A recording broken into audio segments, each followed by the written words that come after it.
last week we were planning to talk about this, but ran out of time.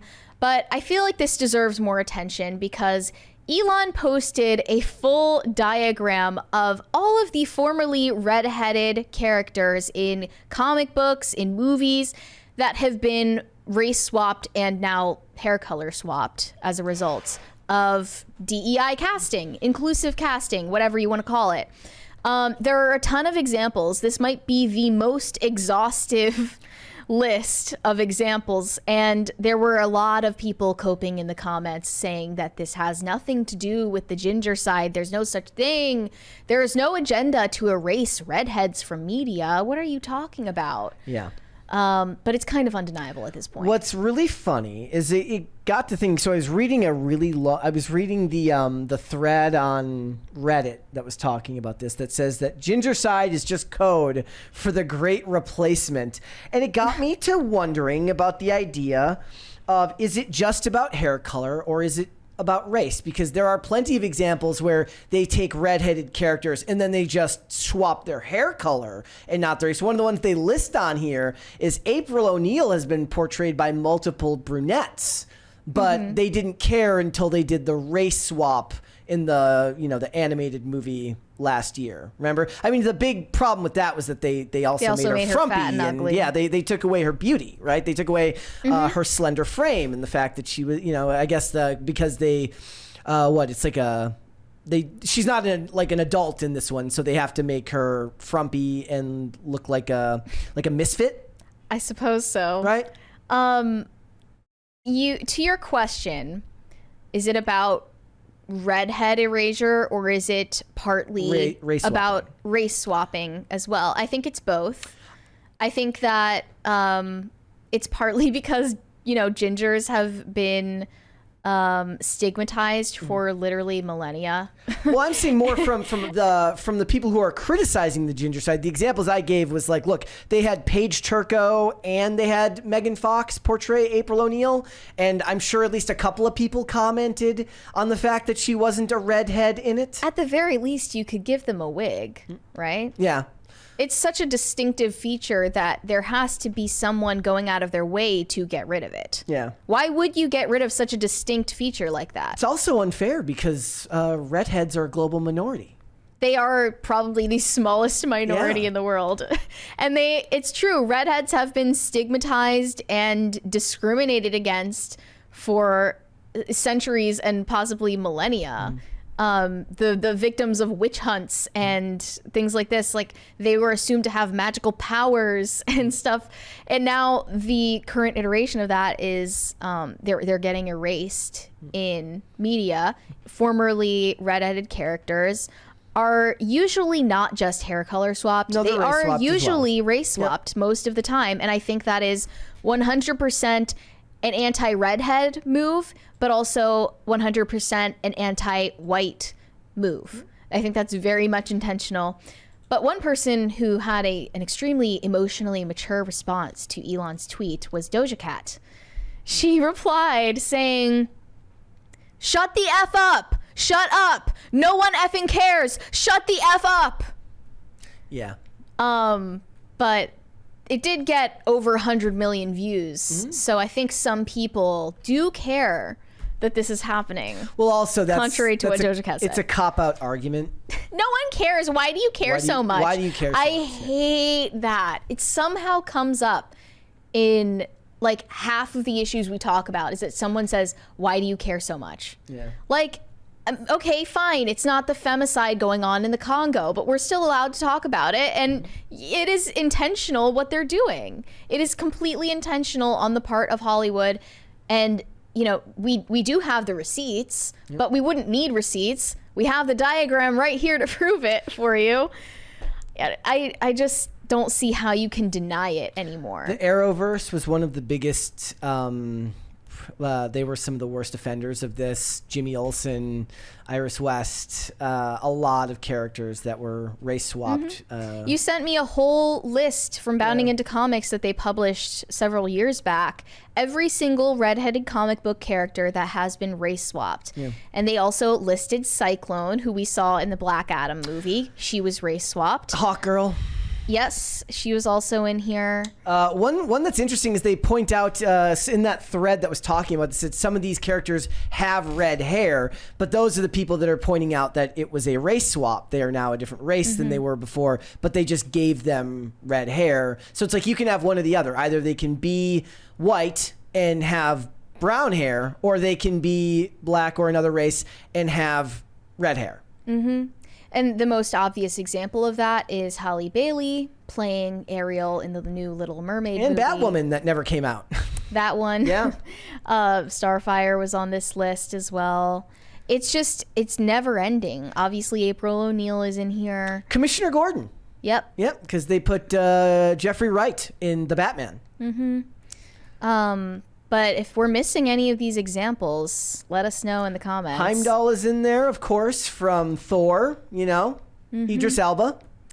It's just who is the person in the boardroom that says like, "Hey, we can't allow that. We can't allow a redheaded character in Well, this I think show." a big example is if you look at all the characters that are listed, whether we're talking Iris West, Jimmy Olsen, April O'Neil, a lot of these characters are secondary characters, and that's where they start with those replacements, with the DEI replacements, is they leave the original character, the race they were, and then they start making race swaps to the characters under them. And I think that's gone on forever. It's a tale as old as time. It is. Wally West is another one in there. What's funny is The Mentalist, which was a Bruno Heller show, had a redheaded, the name of the serial killer on the show is Red John, and there is a redheaded character in every episode that isn't even one of the main cast members, and they do have a redhead in the main cast. And on all of the IMDb episodes, it lists who the redheaded character is in that episode. And a lot of those look like temporary hair dye. They weren't redheads themselves, so they went through great pangs to include a redhead in every episode. Well, okay. Would you say that Halle Bailey's hair in The Little Mermaid was red hair? I mean, yeah. Because they kind of brown. tried. It was like, I think it was red, but looked brownish because of the CGI underwater. I guess, but they barely even tried to give her red hair in the movie. The Batwoman red hair looked better. I would just prefer fake red hair over getting rid of it entirely, but you can actually cast real redheads in things if you didn't know that. Oh, I think I said Batwoman that was canceled earlier. I meant Batgirl. Batgirl and Batwoman, which are two different things. Batwoman was the CW show. Another example is Zendaya. Yeah. As MJ. I saw this tweet of several images of Zendaya with red hair, and it's captioned, "I will never forgive Marvel for not casting Zendaya to play Mary Jane." And you got confused because you were like, they already did that. No, I knew that she went by a different name, but they call her MJ, which is basically an allusion to Yeah, but she Mary didn't Jane. have red hair in that role. They just did a normal race swap. Correct. But that's yet another example. I don't know where the impulse for them to do that comes from, or why that's so prominent. I do think it has something to do with as soon as you get to the secondary characters is immediately when they start race and gender swapping. I'm going to look at the people in this Reddit thread coping about it. Yep. Let me see. So they said that ginger side is code for the Great Replacement, which is a conspiracy theory that white people are being demographically replaced. One of the comments said, "I love how some of the ginger-phobic recastings still have red hair. So what's the problem? Couldn't be the skin color, could it?" They're acknowledging the point without understanding the point. It's like, yeah, we know that you race swapped the character. That's exactly what's being pointed out. Another one said, "I think there was a technical reason there were so many redheads in comics. I think it was easier to distinguish red in old printers or something like that. Besides, comic book creators had, understandably, a boner for redheaded women." Yeah. So you have to get rid of them now? Yeah. What's the connection? Swin says, want to keep a character fair-skinned? Sure, go ahead. Want to make a character of non-European ethnicity? Sure, go ahead. There's no real point to getting upset over something that barely matters. This is where you get into that discussion where various groups talk about what actually matters and who gets to be the bastion of truth in what you should care about, right? Because everybody has a right to care about whatever the hell. If by virtue of amount of responses that comes through dictates whether it matters or not. If you get, I thought 66,000 replies or something on something like that, that means that people care in some way, shape, or form. If you Google Gingercide, you get endless articles from all sorts of websites that it's the whole trope. It's the joke. I be noticing. The Gingercide is a very well documented phenomenon, and it is being intentionally enacted through media, and there is so much proof. You can like it and support it or not support it, but it's there. That's a matter of fact, and people do have a right to talk about it.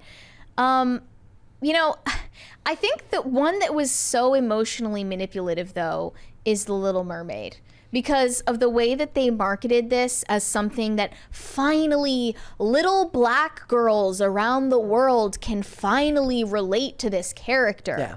And the way that these parents were recording their babies and kind of coaxing them to have these emotional reactions, watching the trailer for it with Halle Bailey. And Halle Bailey did her own reaction video to those reaction videos. And it just became this whole feedback loop of woke insanity where it wasn't really about giving little black girls a character they could relate to, because they could have related to the white redheaded character in the first place. You were the one who assumed they couldn't. Somebody needs to do a campaign where the next time they get a redheaded character, they do a bunch of redheads reacting to finally seeing a character that looks like them. Right? Like, how are little redheaded girls supposed to find characters to relate to, and you're erasing all of them? Yeah. I mean, I guess we only have Chapel Roan. Christina Hendricks. We have Chapel Roan and Christina Hendricks, the actress. Sadie Sink. There's redheads. I was actually gonna do a list of redheads that still exist. How is Sadie Sink gonna get any roles these days when they're getting rid of all of the redheaded chicks from Hollywood movies? How is she gonna have a career? There's a $20 there one from award-winning. Oh, taint. Great. Doja Cat's handling of the subject is truly not award-winning behavior. Take it from me, an award winner. You are clearly an award winner. You are very clearly an award winner. Thank you for your analysis. It does remind me, so they talk about Little Orphan Annie, and it says, Harold Gray's classic Little Orphan Annie comic strip saw the main character Annie get the race swap treatment in the 2014 live action adaptation, and it just reminded me of that pilot episode of the show Boston Legal about the mother who wants to sue the play, who wants to sue the play for not hiring her daughter because she was black and not redheaded. And basically, she says, well, my daughter was the best performer. I love it because it's the most subjective answer. Well, that's what any mom would say that. And they get Al Sharpton in there. And then the judge ultimately rules in favor of the mom because they still go by story legitimacy, though, because he says, well, since Daddy Warbucks is her adoptive dad, then, they can race swap her. And it was just funny because back in 2004, when they did that, it was played as a joke. It was played as this is clearly comedic.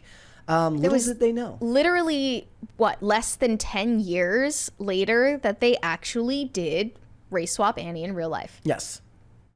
So I guess that's just another example of predictive programming. How quickly things change, right? Yep. How quickly things change. But again, guys, it's funny if you go through this list, the amount of Arrowverse characters. I actually was just responding last night. Yellow Flash said... He said Disney turned Star Wars into the Arrowverse, and I said that's actually an insult to the early seasons of the Arrowverse. But once you get into those mid seasons of those shows, it gets a lot of race swaps and stuff going on there. You know what's really shocking is that they didn't do this to Black Widow. They allowed Scarlett Johansson. Well, she has different hair colors throughout the show, the movies and stuff like that. But yeah, she starts out as a redhead. Yeah, that is kind of shocking that they allowed that to happen. Well, Scarlett Johansson is she can sell it Star herself. power. Yeah, she's got the star power. Thanks for watching. Listen to full episodes of Pop Culture Crisis on Spotify. Keep up with us on social media and make sure you subscribe and ring that bell so you never miss the show. Bye, guys.